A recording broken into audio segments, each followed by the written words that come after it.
Hello students, I am doctor Raju Sharma. आज हम अध्ययन करेंगे अस्थायी पवनों का।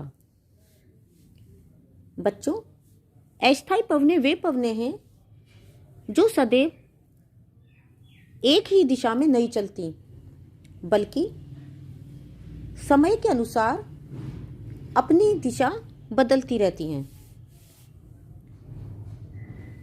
इन्हें सामयिक पवनें कहते हैं। ये पवनें 3 प्रकार की होती हैं: मानसूनी पवनें,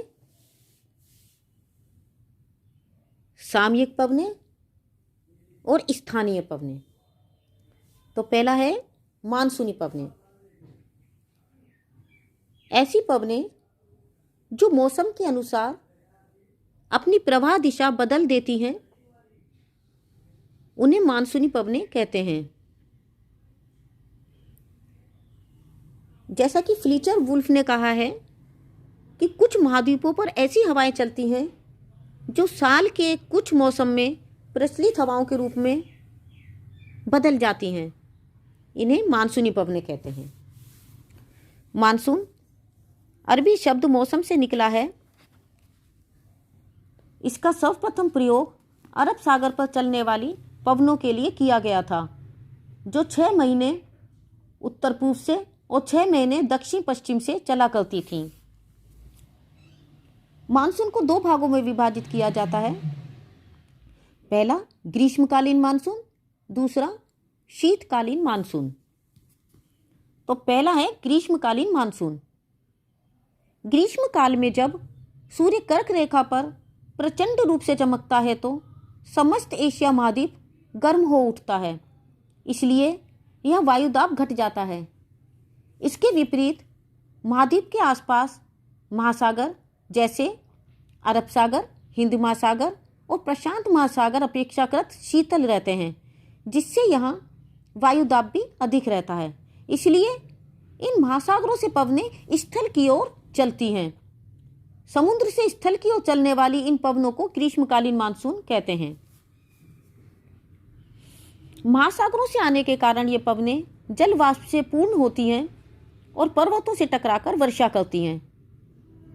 चीन, दक्षिण पूर्वी एशिया, भारत, दक्षिणी जापान और कामचटका आदि भागों में ये वर्षा करती हैं और मानसून को क्षेत्र के हिसाब से 2 भागों में बांटा गया है: दक्षिणी एशिया का मानसून, दूसरा चीन जापान का मानसून।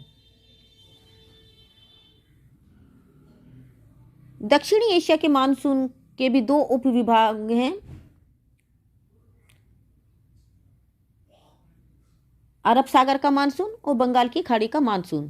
तो ये तो था ग्रीष्मकालीन मानसून का अध्ययन। दूसरी है शीतकालीन मानसून। जाड़े की ऋतु में जब सूर्य मकर रेखा पर लंबवत चमकता है तो एशिया महाद्वीप का मध्य भाग बहुत अधिक ठंडा हो जाता है, इसलिए वहां अधिक वायुदाब का क्षेत्र बन जाता है। इसके विपरीत अरब सागर, हिंद महासागर और प्रशांत महासागर में तापक्रम अपेक्षाकृत बहुत अधिक रहता है, इसलिए यहाँ निम्न वायुदाब का क्षेत्र बन जाता है। अतः पवनें स्थल से जल की ओर चलने लगती हैं। क्योंकि फेरेल महोदय का ये नियम है कि पवनें अधिक वायुदाब से निम्न वायुदाब की ओर चलती हैं, ये पवनें स्थल से महासागरों की ओर चलने वाली जो हैं, इन पवनों को ही शीतकालीन मानसून कहते हैं। स्थल से चलने के कारण ये पवनें शुष्क होती हैं और वर्षा नहीं करती, परंतु जो पवनें चीन सागर से गुजरती हैं वो कंबोडिया के कुछ भाग और पूर्वी द्वीप समूह में, और जो पवनें बंगाल की खाड़ी से होकर गुजरती हैं वो पवनें भारत में मद्रास के तट पर वर्षा करती हैं। तो ये हमने अस्थायी पवनों के अंतर्गत अध्ययन किया था मानसूनी पवनों का। अब हम अध्ययन करेंगे अस्थायी पवनों के अंतर्गत आने वाली ही सामयिक पवनों का। सामयिक पवनें कई प्रकार की होती हैं, जैसे जलीय पवनें, स्थलीय पवनें और पर्वत एवं घाटी समीर। तो पहला है अपना ये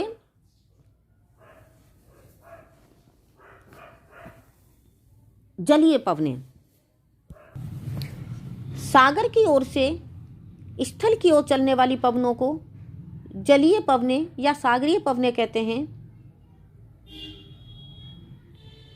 जल की अपेक्षा स्थल जल्दी गर्म हो जाता है और ठंडा भी अपेक्षाकृत जल्दी हो जाता है।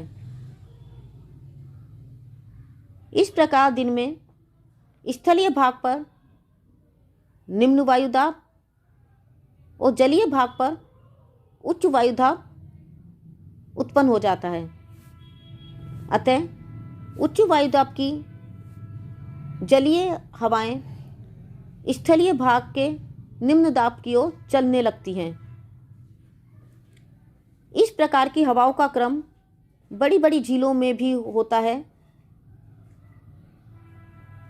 जो दिन के 11 बजे से दोपहर के 1 से 2 बजे तक पूर्ण युवावस्थित होती हैं, परंतु इसके पश्चात रात्रि के 8 बजे तक धीरे धीरे समाप्ति अवस्था प्राप्त करती हैं।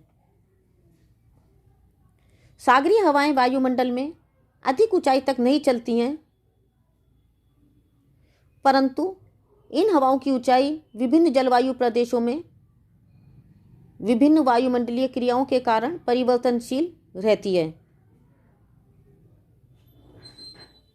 जलीय पवनें बड़ी बड़ी झीलों के पास 200 से 500 मीटर की ऊंचाई तक पाई जाती हैं, जबकि उष्ण और उपोष्ण कटिबंधीय भागों में सागरों के निकट भागों पर 1000 से 2000 मीटर की ऊंचाई तक भी पाई जाती हैं।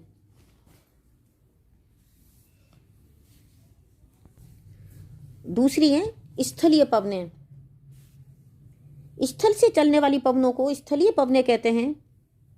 ये प्राय स्थल से सागर की ओर चलती हैं। ये जितनी दूर जाती हैं उतनी ही प्रभाव इनका कम होता जाता है। ये वायुमंडल में अधिक ऊंचाई तक नहीं मिलती। ये प्राय शुष्क होती हैं और वर्षा नहीं करती।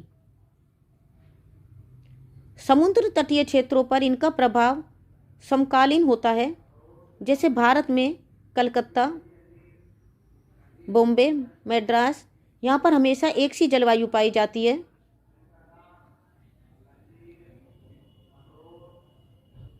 ये हवाएं अपने प्रभाव में इतनी सीमित होती हैं कि फेरेल के नियम का इन पर कोई प्रभाव नहीं पड़ता। नेक्स्ट है पर्वतीय एवं घाटी समीर। दिन में सूर्य की किरणों से गर्मी प्राप्त करके पर्वत घाटियों की हवाएं हल्की होकर घाटी के ऊपर उठने लगती हैं। इस प्रकार घाटी से पर्वतों के ढालों के सहारे सहारे उठने वाली ये हवाएं पर्वतों की चोटियों तक पहुंचती हैं और पर्वतीय समीर कहलाती हैं। यही पवनें रात के समय अपने ताप को विकिरण कर देती हैं और विकिरण के साथ ताप की हवा समान होने से ठंडी हो जाती है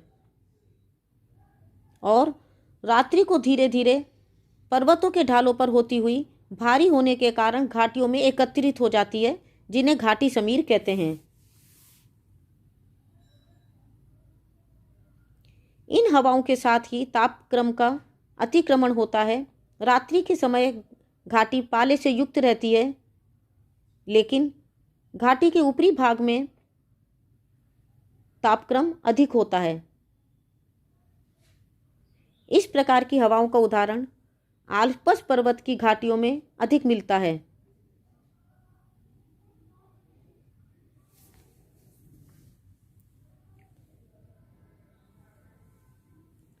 नेक्स्ट है स्थानीय पवनें। स्थानीय पवनों में प्रमुख हैं चिनूक, फोहन, सिरोको, खामसिन, ब्रिकफील्डर, हरमाटन, ट्रामोटाना, लू, म्रिस्टल, बोरा, ब्लिजार्ड, धूल का भूत या बवंडर, शीतलहर आदि।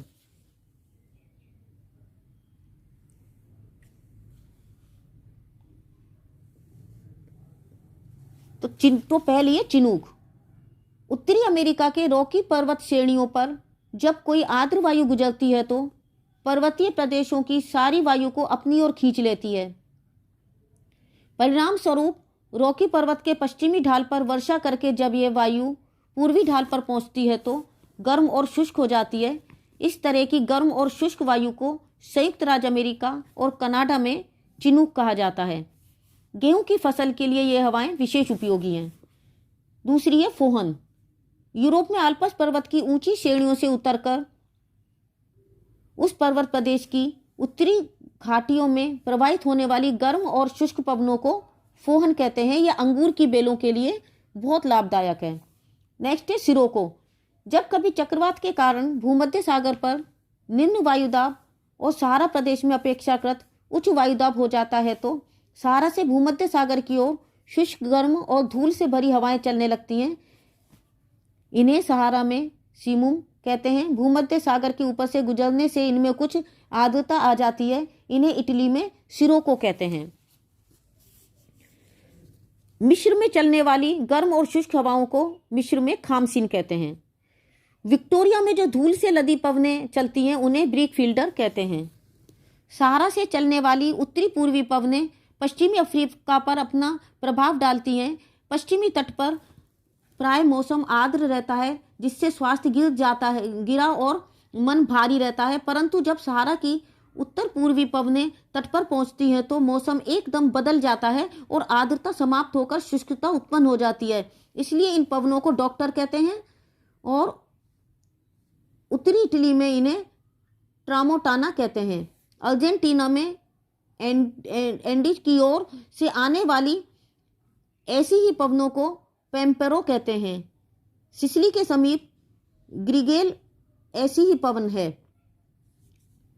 भारत में मई और जून के महीने में चलने वाली गर्म और शुष्क हवाओं को लू कहते हैं। ये सामान्यतः उत्तर पश्चिम से उत्तर पूर्व की ओर चला करती हैं। इनका प्रभाव मुख्यतः राजस्थान, पंजाब, हरियाणा, उत्तर प्रदेश, बिहार, उड़ीसा और दिल्ली में होता है। फ्रांस और स्पेन में मुख्यतः म्रिस्टल पवनें चलती हैं। ये एक ठंडी हवा है जो ध्रुवीय प्रदेशों से चलती है। बोरा एक ठंडी और शुष्क हवा है जो एड्रियाटिक सागर से गुजरने के बाद इटली में प्रवेश करती है। यह एड्रियाटिक सागर से गुजरने के कारण नमी धारण कर लेती है।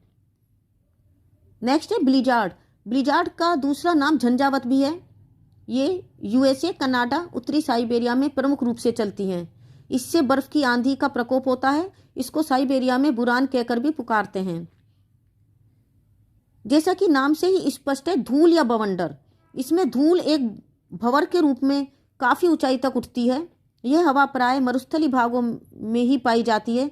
कभी कभी ये धूल के भूत इतने भयानक हो जाते हैं कि अपने रास्ते में पड़ने वाली झोपड़ियों, घास फूस के छप्परों आदि को काफ़ी दूर तक उड़ाकर ले जाते हैं। नेक्स्ट है शीतलहर। यह ध्रुवीय प्रदेशों में भूमध्य रेखा की ओर आने वाली पवनें हैं। ये यूएसए, कनाडा, साइबेरिया में चलती हैं। ये अत्यधिक ठंडी होती हैं। तो बच्चों आज के लिए बस इतना ही। Thank you.